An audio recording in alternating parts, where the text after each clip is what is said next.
UCLA entered Saturday's road test against Memphis still feeding off the glow of the miraculous comeback Josh Rosen led 2 weeks ago against Texas A&M, but Rosen found himself outdueled by another gun-slinging quarterback in the Tigers' high-octane 48-45 home win over the country's number 25 team.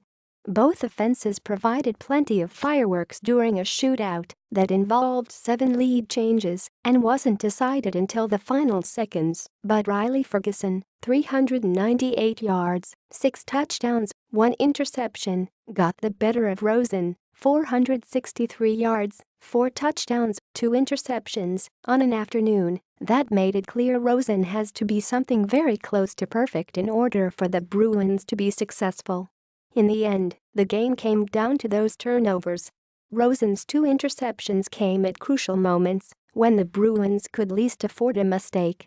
UCLA's final drive opened with Rosen starting at his own 20-yard line with 2:47 to win the game, and he couldn't lead the offense deep into Tigers territory as the Bruins turned the ball over on downs near midfield.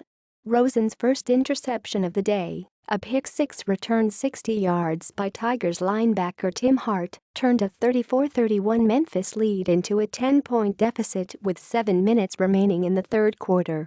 Rosen had been flushed from the pocket and made the Cardinal quarterback sin of throwing the ball late, across his body, and down the middle.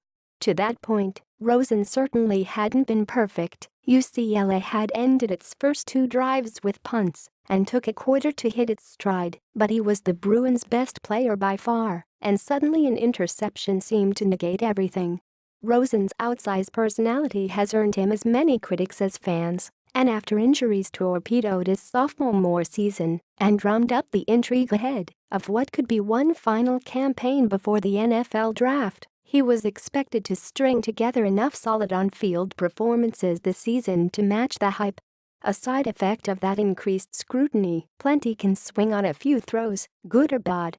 Within 10 minutes of play after the pick-six, Rosen had the Bruins back on top, launching a perfect 21-yard touchdown pass to Jordan Lasley in the corner of the end zone on the ensuing possession, and then hitting Austin Roberts for another score early in the fourth quarter to give UCLA a 45-41 lead. Rosen's second interception ruined UCLA's final trip to the red zone just over halfway through the fourth quarter, taking valuable points off the board with the Bruins down by 3. On this day, Rosen wasn't the best quarterback on the field.